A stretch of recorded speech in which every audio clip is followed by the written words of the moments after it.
সাজুগুজু করতে কার না ভালো লাগে, আমাদের সবার ভালো লাগে। আর সাজলে গুজলে কিন্তু মনটা অনেক ভালো লাগে, আমার তো ভালো লাগে, আশা করি সবার ভালো লাগে। তো এত সেজে গুজে আমি যাচ্ছি কোথায় সেটাই তোমাদের সাথে শেয়ার করব। আজ আমি যাচ্ছি পিসির বাড়িতে বনগাঁতে। তো বিয়ের পর প্রথম পিসির বাড়িতে যাচ্ছি। হ্যালো বন্ধুরা, সবাই কেমন আছো? আশা করি সবাই ভালো আছো, আমিও অনেক ভালো আছি। আরও একটা নতুন ব্লগ নিয়ে তোমাদের সামনে হাজির হয়ে গেছি। মাঝে 2-3 দিন কোনো ভিডিও দিতে পারিনি, একটু ব্যস্ত থাকার জন্য। তো যাই হোক, এই যে মেট্রোর জন্য বসেছিলাম অনেকক্ষণ, তারপর দমদম চলে এসেছি। দমদম থেকে চলে যাব বনগাঁতে। তো এসে দেখি একটা ট্রেন বাতিল হয়ে গেছে। তো 1 ঘন্টা মতো আমরা স্টেশনে বসেছিলাম আর ভীষণ পরিমাণে বোর হচ্ছিলাম। তো দেখতেই পাচ্ছ, বসে বসে মানে কি বলবো।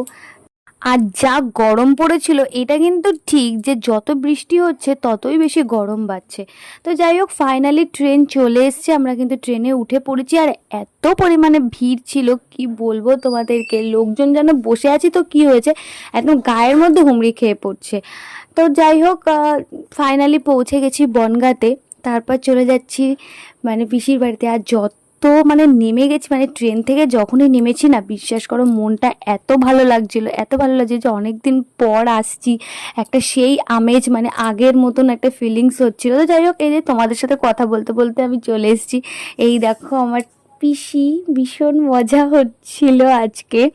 তারপর আর বেশিক্ষণ দাঁড়াতে পারিনি, প্রচণ্ড পরিমাণে খিদে পেয়ে গেছিলো, খেতে বসে পড়েছিলাম।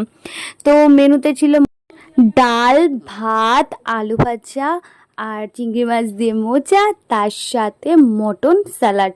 আর তার সাথে কিন্তু চাটনি ছিল। চাটনির ছবিটা আমি তুলিনি, মানে ভিডিওটা তুলিনি, মানে এত পরিমাণে লোভ লেগে গেছে, আগেই খেয়ে নিয়েছি। তো যাই হোক, খাওয়া দাওয়ার পর একটু রেস্ট নিয়ে একটু স্প্রাইট খেয়ে নিলাম সবাই মিলে গল্প করতে করতে। আর অনেক গল্প জমে আছে, সেগুলোই করছিলাম। তো গল্প করতে করতে একটু বসে তারপর চলে গিয়েছিলাম মলে।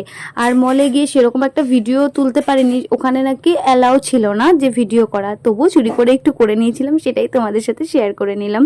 তো তারপর আসার সময় আইসক্রিম নিয়ে এসেছিলাম। আর গরমের দিনে আইসক্রিম খাবো না, তা আবার সেটা হয়? তো সবাই মিলে আইসক্রিম খেতে খেতে আবারও কিন্তু জমিয়ে একটা আড্ডা দিতে বসে পড়লাম, কারণ সেই সময় ভাই ছিল না, ভাইও কাজের থেকে চলে এসছে।